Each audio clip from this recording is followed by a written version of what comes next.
বিষাদ বেদনাই বুকুতে খুলিয়াই মৰমে কান্দিছে হাই কাকো নাপাই। বিষাদ বেদনাই বুকুতে খুলিয়াই জীবনে কান্দিছে হাই পাই হেৰুৱাই।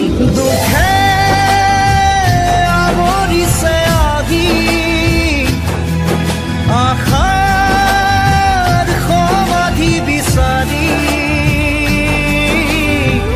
দুচকুৰে চকুলোৱে মনকে বুজাই।